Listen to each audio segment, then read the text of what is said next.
Good evening, barflies and lounge lizards, and welcome to the Wacky World Book Club. And tonight we're going to be taking a look at the Riverworld series by Philip José, still don't know, Farmer. Just say PJF for the remainder of the video. And this is not only one of my favorite sci-fi series of all times, it's one of my favorite series of all times. I mean, it is just phenomenal. And it's widely considered one of his, if not his best work. Even though Image of the Beast is my personal favorite, could not argue with this being someone's favorite.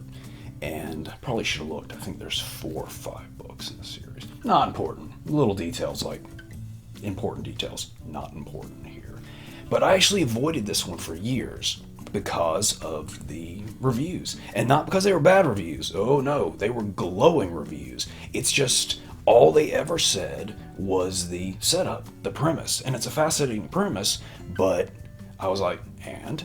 They never actually said what the books were about. I'm going to do both for you fine people. So the premise, basically every person that has ever lived suddenly wakes up on the shore of an enormous river.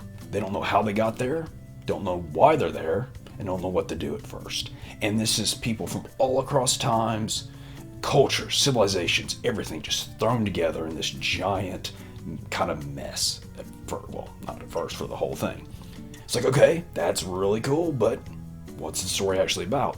So the story, even though they switch out the main characters here and there, the main character is Sir Richard Francis Burton, who was a real-life historical figure. And that's one of the cool things about the Riverworld series, is PJF mixes in a lot of real-life people into these stories. But Richard Francis Burton, this guy was amazing. Just go look at his Wikipedia page after this, if you're interested. I mean, he was like Indiana Jones times 10, an explorer, a soldier. He spoke 29 languages. He was one of the first, if not the first, to translate 1001 Nights into English. I mean, this guy was something else. And so it basically tells a story of him trying to figure out how they got there, solving the mystery of this river world, and trying to survive at the same time with all these different cultures and civilizations. And they're humans, so of course they're going to go to war immediately. So yeah, it's basically Lost, just decades before Lost,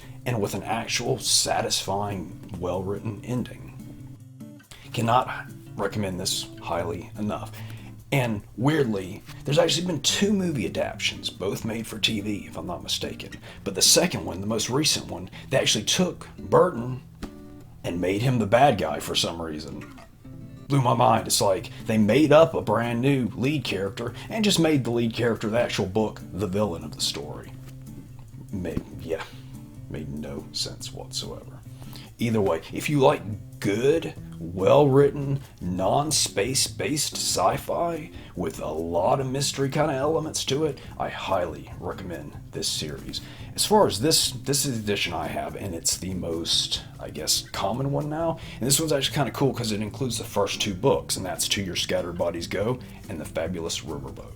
And that's why I say that Burton wasn't completely the main character, because in The Fabulous Riverboat, I won't tell you who, but there was another historical figure who's kind of the main character of that one. And then we get back to Burton in the later books. Great stuff. Check it out. And that's all the time we have for this week. Please like, comment, subscribe, and keep it wacky. Wow.